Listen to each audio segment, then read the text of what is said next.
Hi there, my name is Kelly Cody Grimm. And I'm Max Grimm. And we are Creative Actors Lab. What we want to do in this particular podcast is examine creativity. And what we want to do is just talk a little bit about how you can bring creativity into your everyday life. Welcome to the third episode of our podcast from Creative Actors Lab. My name is Max, and this is Kelly. And we're so glad that you could join us today. So why don't you tell them what our theme is today? Today we'd like to talk about what are our favorite acting exercises. Not only from us as teachers and coaches and directors and things like that, but just, ones also that we have, done ourselves when, back in the day when we were active on stage and everything like that. So I know what you want to say, so why don't you kick it off here? Okay, well, for those of you that may not be familiar with my background, I actually come from the world of improv. So one of the very first groups I ever worked with was a group in Miami called Mental Floss.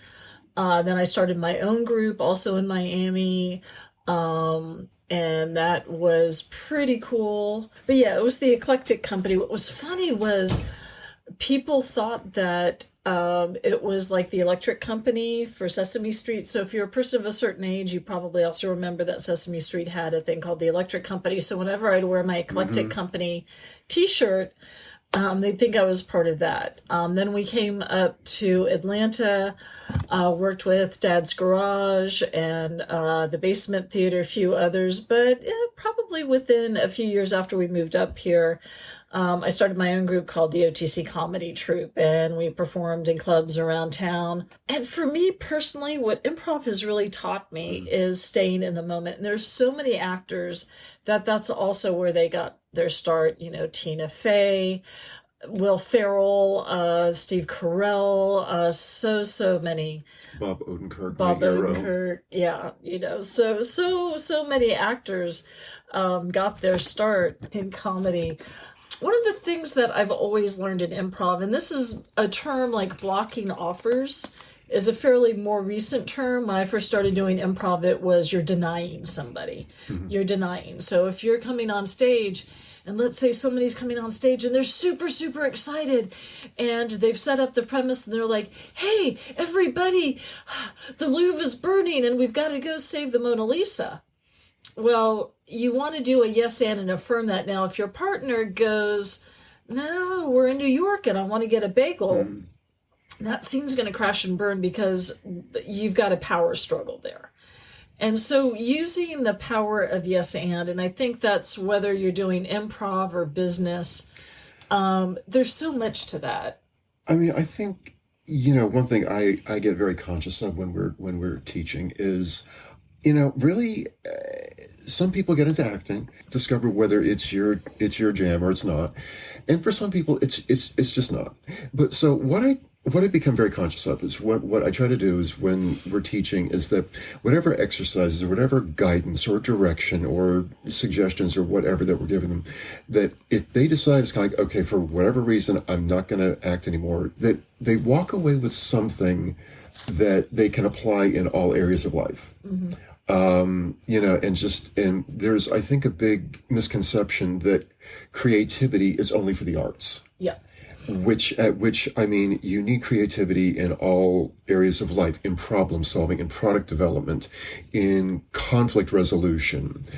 It's, one of the things I have, mentioned a lot over the course of time, is the story about Beethoven. Mm-hmm. And why was Beethoven a genius? And the reasoning that I have always heard is because he achieved a balance between form and passion. Mm-hmm. And he could, mathematically write his symphonies and all of that.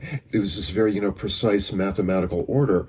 But within that, he was able to do these really crazy, beautiful, eloquent things. Mm-hmm. And the regimentation and the creativity melded together so well. That's what made him the genius that he was. I mean, they're still playing his music 400 plus years later, so I must be doing something right. The thing about improvisation, in starting with the yes and exercise, that is a way to include basically everyone.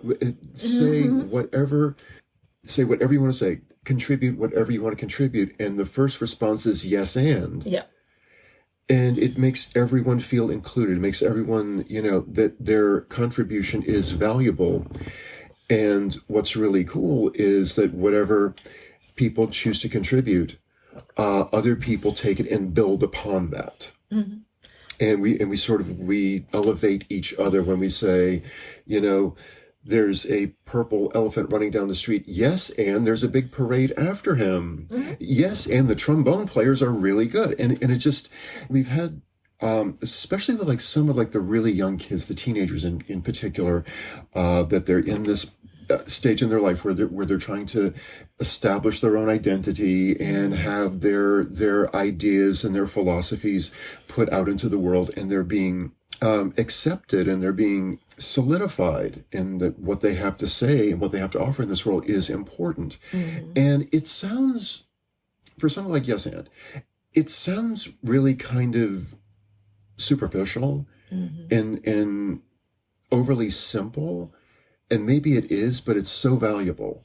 Because I've heard of the yes and exercise being used in corporate product development, like brainstorming sessions. Mm-hmm. That's how the ad campaigns for Chick-fil-A came together. That's how the ad campaign for Aflac and the Aflac Duck came together. So yeah, if you were in that meeting, and let's say, for Aflac, Aflac's the acronym for American Family Life and Casualty of Columbus.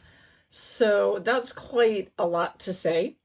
So, for the agents, it became, well, can we just make it Aflac? And that meeting, it could have been, yes, and Aflac. That sounds like a duck. Mm-hmm. Yes, and people are explaining what it is, and other people don't get it, and then the duck gets irritated. Oh, okay. And that came about in 2000. Obviously, still a huge campaign. Here we are, 2023. But if there had been somebody in that meeting that was going to block that offer, and instead of going with the yes and went, no, that's not what we're going to do. That's not what I see our company being. We're supplemental insurance. It's got to be serious. You would never have had, when you say Aflac, people say the duck, and then, you may have to explain a little bit more about what Aflac is, but they get the duck automatically. Mm-hmm. I mean, I guess the point I'm trying to make about all of this is that, particularly with teenagers, they'll get together in this improv scene, and quite a lot of times they will come in with some preconceived idea, and their scene partner will start off and say one thing, and then they'll turn around and go, no, that's not what we're doing here. And I'm remembering one particular student who, for the longest time, I mean, she would get up on stage, and somebody would start in a scene, and it wasn't where she wanted to go, and be like, no, and it's and that scene would fall on its face immediately, and it's like, how many times do we have to go? I'm just sitting there going, how many times am I going to repeat the same direction here? It's like, you're blocking offers. If somebody says there's a purple elephant on the street, yes, and build on that. And it was just, and finally one day the light bulb went on over the head, and all of a sudden the scenes are working. And I was like, do you see what you did? Mm-hmm. Rather than trying to derail somebody else's idea, you took somebody else's idea and you both built upon it, one upon the other. And that's what makes it work. And the whole yes and exercise, I mean, again, it sounds so simple and so superficial and so kind of, what good is this going to do? It does so much good. Yeah. I mean, and those crazy ideas, if you let those crazy ideas come out, again, if we're going to talk about another corporation, someone coming in and going, okay, we're trying to sell chicken. Who would benefit the most from people eating chicken? Cows. Yes, and they disrupt things. Mm-hmm. Yes, and they can't spell. And then, so you have, and that was just because the people in the meeting were accepting of, what, that crazy idea could work. Mm-hmm. Crazy ideas can definitely work, provided everybody's on board with it. Yeah. And I think another exercise I'll say for myself that I found to be very beneficial is machines. And if you don't know what that is, basically that you get bunch of students, a bunch of actors get on stage, and everybody forms some kind of machine, and it looks so silly, but somebody does some kind of a gesture and makes some kind of a noise to go with it. It's like eek, eek, eek, eek. And the thing of it is, and then the next person down the line goes oop, oop, Eek. oop. Ooh. Eek. And this can be, I mean, you can have like 20 people, but what's got to happen is like everybody has to pay attention to each other. And it's kind of like, like each person is a cog in the machine, and they have their simple little gesture and they have their simple little sound, but they have to pay attention to one another, and they have to listen to one another and not go off into their own headspace, which can be really cool sometimes, but for the purposes of people getting up on stage and acting, you have to listen to one another. That exercise really solidifies that, and it's very silly, it's very playful, and you see a lot of people, especially when they're new to it, they come in and it's like, how stupid am I going to look? Doing like, how big of a fool am I going to look like? But kind of once they get over that, and their attention is not on how I look, not on what kind of a moron I'm coming off. Everybody's going to look that way. We're all going to look that way. So, but it's just when the focus goes from me to me paying attention to this person and their gesture and their silly sound, and then how it incorporates into me and how it gets passed on to the next person, all of that self-consciousness just ends. And you wish sometimes I could see people, people who get up and they're new to it and they're very reticent to do this. And then all of a sudden they don't realize it, but all of a sudden they're not paying attention to how they look and how they sound and how they're coming across. They're paying attention to the people around them and how to best interact with them. And there's times I really wished I had had a video camera in some of these classes, because when they get over that, it's so cool. It's just like, you just had a breakthrough and you didn't even realize it, and it's the sort of a thing also that, quite frankly, an exercise like that, you can take that, you take that mindset and you can place it anywhere. This spirit of cooperation, this part of, being one of, being part of a group, being part of the machine. And you can take that mindset, you can put it into the job world, you can put it Team into building, the family world, just in whatever group of people you're in. Church groups. How can I be, how can I be part of this?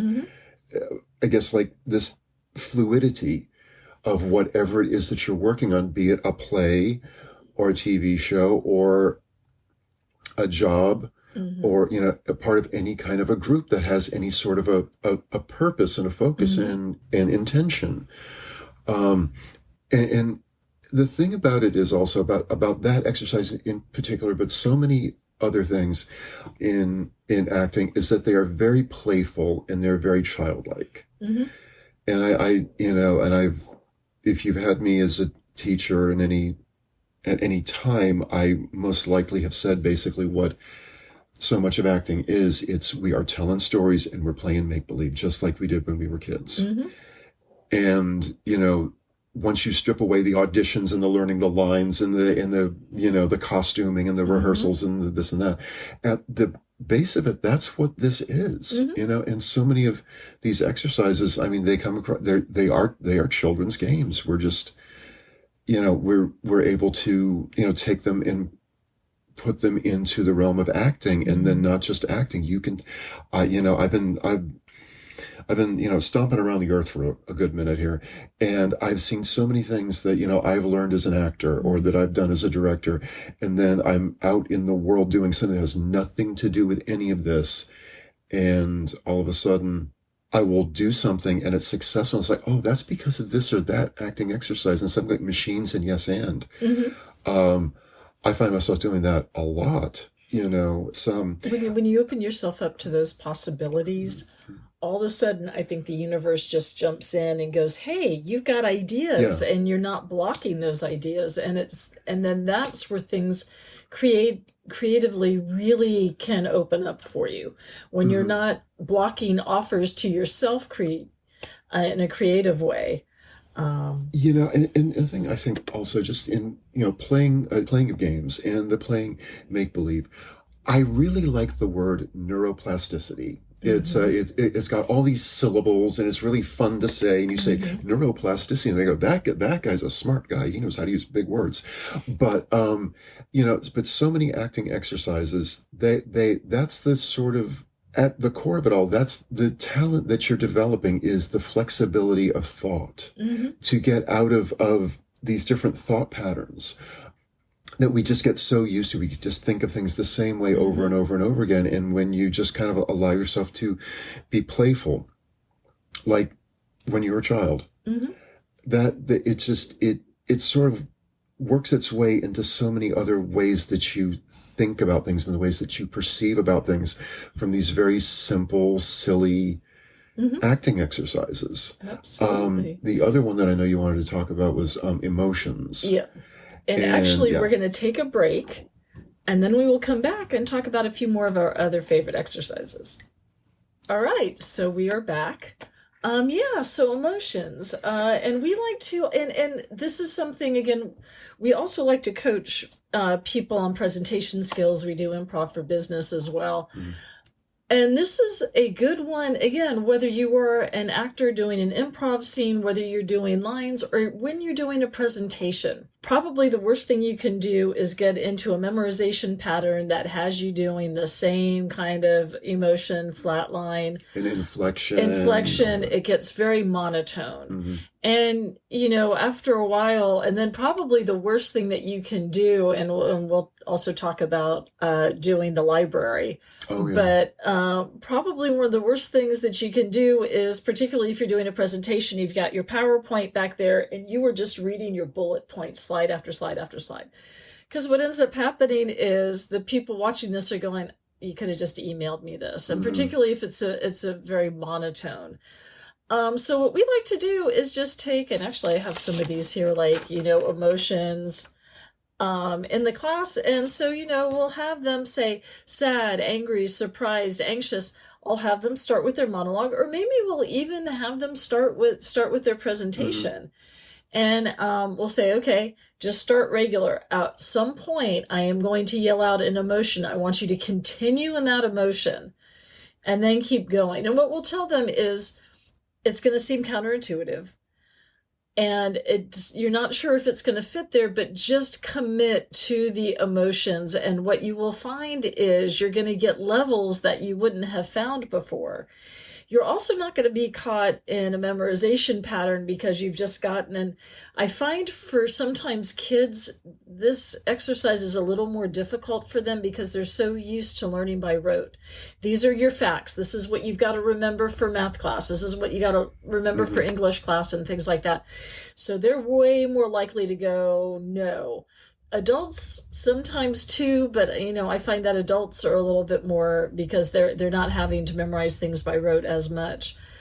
But when you do give people the opportunity, we actually were coaching someone on doing a monologue, and it was one that I had written. And he was a detective trying to track down a female serial killer that was taking out predators. So at first he's like, gruff and strong and everything. And then at one point we yell out, love. And then he changed the way he did it, the way he was thinking about her. And he finished it, and we all looked at each other, and I'm like, oh my God, you are falling in love with the serial killer you were supposed to catch because you admire the fact that she is taking scumbags off the street. Whoa, completely shifted his paradigm. And what it did was make it very unexpected, because rather than it being just this hard-boiled detective, I got to get her off the street and all that, it was like, oh my God, he's falling in love with her. That's interesting. That is something that is going to bring your casting directors and people like that into what you're doing because it's unexpected. And, to me, just with the emotions exercise, that was just a really good example. I thought of, that was totally counterintuitive. We didn't expect that, but those are the things that we find. And that exercise actually is on our website. So if you want to kind of play around with it, you can click in there, and there's a couple of minutes of me just yelling out different emotions. Sad, happy, angry. One thing, and speaking of casting directors, also in terms of the emotions exercise, stick around in acting long enough, go on enough auditions, go on enough casting calls. You're gonna get that is gonna get thrown at you. You're gonna basically the way it will probably go is you'll get up and you'll either do your monologue Or your sides. or you'll read your sides or whatever. And the director will go, okay, great. Now, do it again. And I am going to, yell out different emotions. And some of those emotions may not even remotely correspond to the material. That's not the point. The point of it is how quickly can you turn on a dime? And are you directable? Yeah. Yes. If you're going to push back and go, I would never be happy about my dog Skippy dying. Absolutely not. Okay, well, thank you, Kelly, and we'll be in touch. And the thing is also, when it comes to the emotions exercise, and I can remember being a young actor taking my first real acting classes, emotions is one of the first things that you will get hit with. Most teachers will do that at some point or other. And once you get into, once you get used to that exercise, then they start putting styles on it. And rather than the emotions up there in your 2 lines into your monologue and you go, and they go happy and all of a sudden you're all happy and then you're just carrying on and then they go sad and then you're all morose and depressed and all of that. I can remember being put into getting up there and doing a monologue and the instructors, yelling out, okay, Shakespearean, okay, sitcom, Western, yeah, Western, film noir. If they really want to see what you're going to do, they might yell out opera. You're not an opera singer. You may not, you may be, but go for it. Probably not. Probably that's not. The point. They're not looking for you to be Pavarotti in that moment. What they're looking is just to say you're going to accept the offer. You're going to go with it. That is their shorthand, because what you don't want to do is get into a project. You filmed it for a couple of weeks, and then you're bringing someone in as a supporting role, and they are just pushing back on everything. And that just limits what people can do production wise, because, to sit there and stop and have to recast. So this is their shorthand. So if you're going to push back, then they're going to go, okay, well, thank you. And they've learned everything they needed to know, and they have just saved themselves a lot of time. Because if I'm going to be entirely honest with you, one of my favorite things in all of this is directing. And this is one, I think, universal truth about directing. 80% of a successful production, and you get the right people together, and the emotions exercise, that is one of the ways that they can tell, can you just get over yourself and just go with the flow. 80% of directing is casting.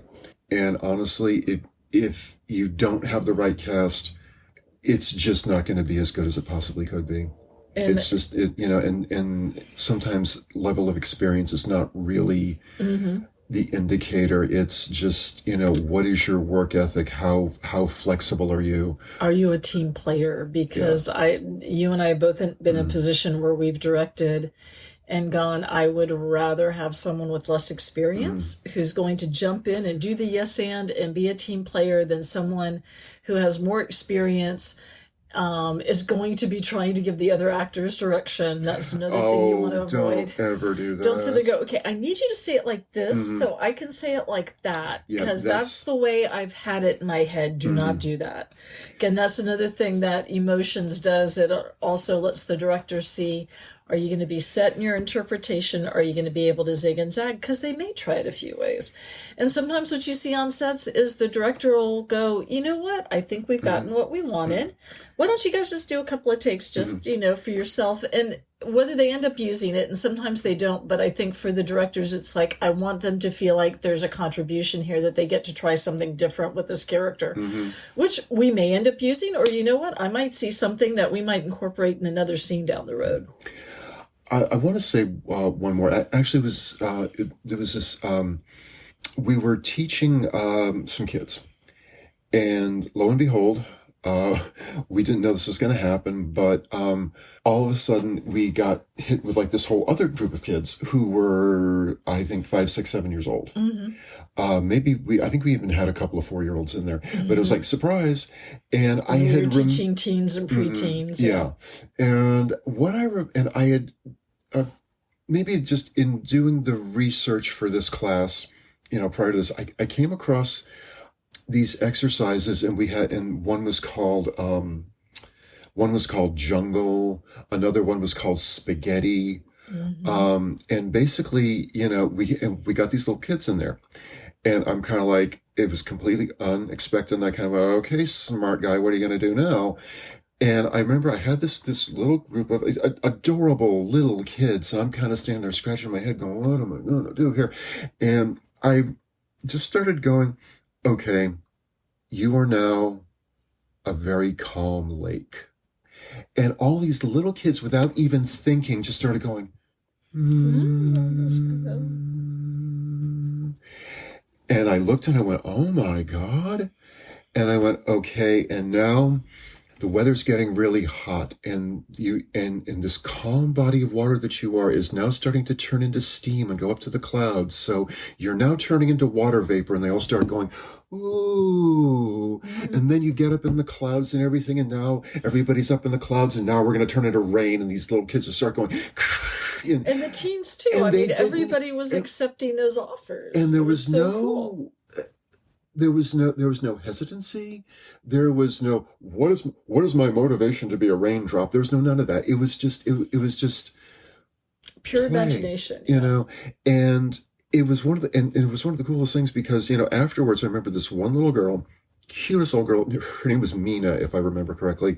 She walks up to me and she starts telling me the whole series of water and condensation and vapor and going up to the clouds and and how the water droplets up in the clouds start banging into each other and they form raindrops and then they fall back down. And she's giving me this whole scientific explanation about condensation and all that. And it was so cool.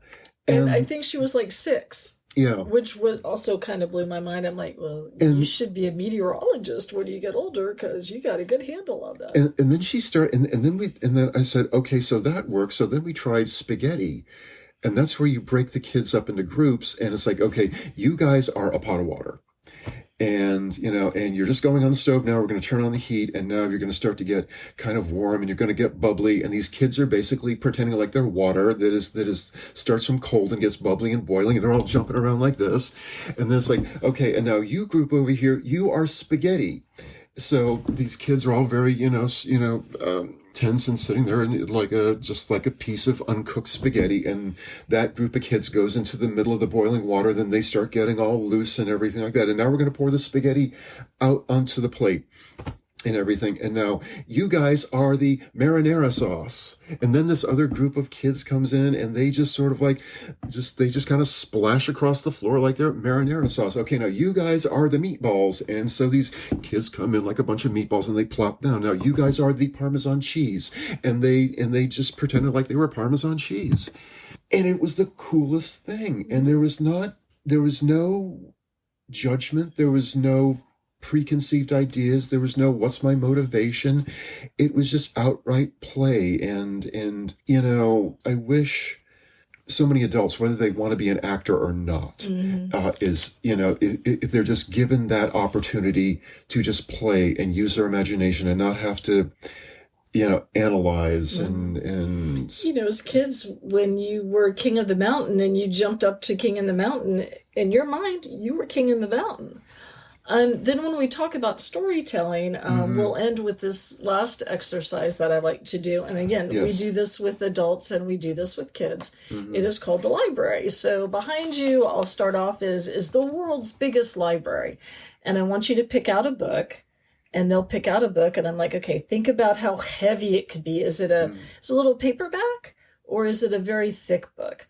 What does the cover, and I'll coach them through, what does the cover look like, Does it have pictures? Sometimes it's just got the title, the family drama, and that may be in gold. And then, you start to have them open it up. And I'm like, okay, read to me what that first paragraph is.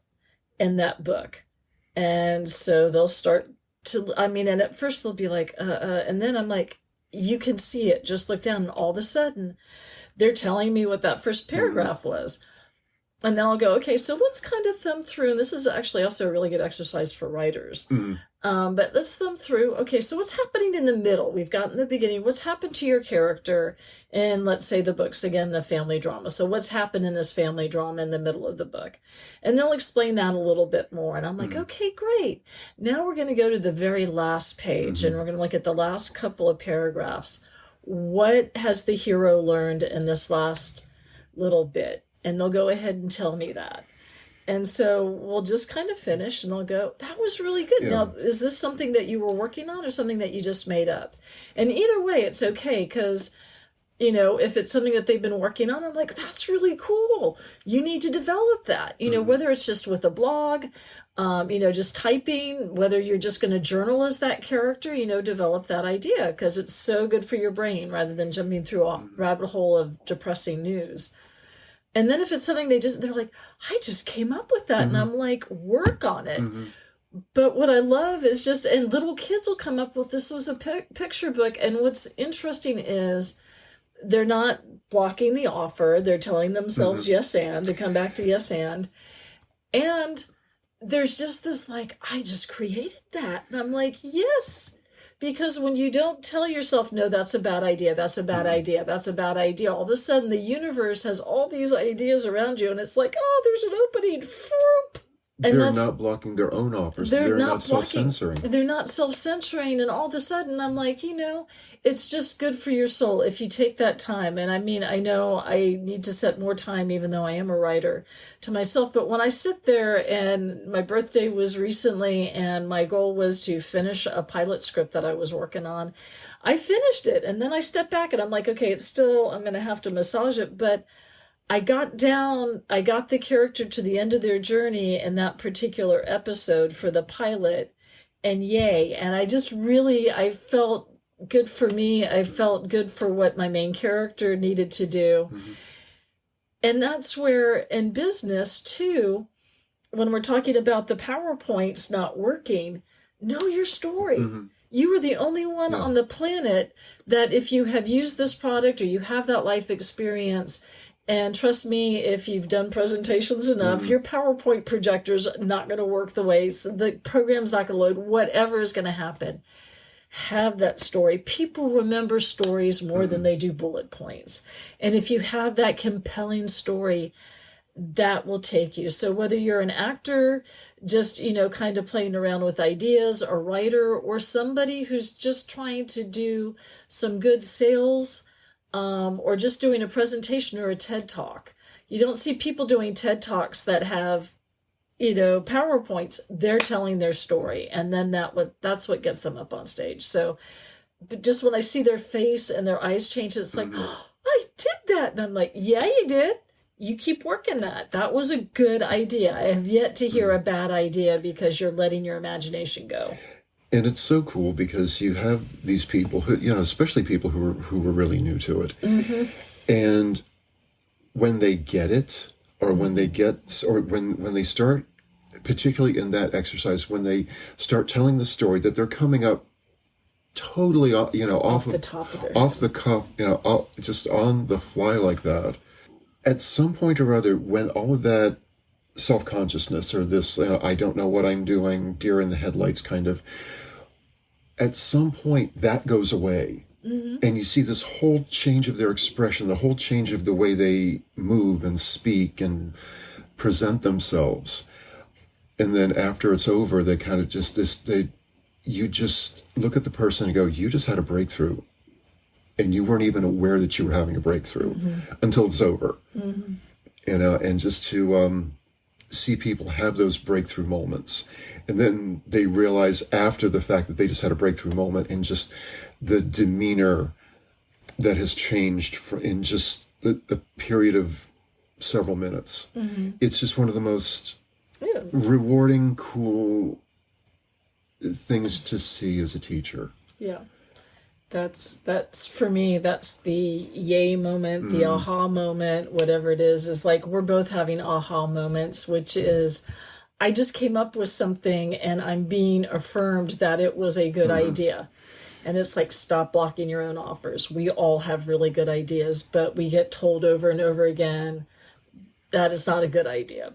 So don't do that to yourself anymore. And those are some of the acting games we really love. I will say one last thing is there was a study done about educators, and they had a group of kids working on a particular project, working on a particular assignment, and one group of adults would come over and they would, sit down with the kid at their desk and look at what they were doing, and one group of the educators would say to them, that's right, that's a good job, that's correct, you did a good job.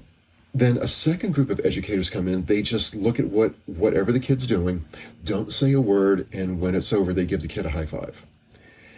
And it turns out in the study, the one of the two groups of educators, the one that really did the most good for the kids was the one who gave them the high five. The reason being, they were celebrating the child, not celebrating the child's work. And that's what, and that's the sort of thing that I, really have always tried to set up, that kind of environment, that kind of relationship between myself and whomever I'm teaching, be it kids, adults, anybody. Celebrate the person, don't celebrate their work. And what'll happen is it's so much more good work will come out of that person when you're celebrating them, when you're celebrating the source of their creativity rather than the product itself. I mean, what I really try to tell people and try to impress upon them as much as possible to, whether you're going to be an actor or you're going to be anything, whatever, learn to enjoy the process of whatever it is you're doing, of whatever it is you're creating, at least as much as you appreciate the finished product. In fact, I would lead people to say, enjoy the process more than the finished product. Because the process will get you through. Whereas the finished product, you don't always have control about how people are going to react to the finished product, but you have a little bit more control of how you're reacting to the process. It's really, learning to enjoy the act or the effort of creativity. It's when the effort becomes pleasurable, when it becomes fun, when the effort becomes satisfying, rather than I've got to drag myself through all this stuff to get to the end. Enjoy the journey. Exactly. Enjoy the building. Enjoy the creation of it. Yeah. And if we can leave you with nothing else today, enjoy the journey. We appreciate you guys tuning in, and keep in mind that you can catch us on our social media, Creative Actors Lab on Instagram and Facebook, and by the same name on YouTube. And for more on what we do, you can go to our website, creativeactorslab.com, all one word. Thank you for listening. Stay curious, makeart.org. Much love until next time.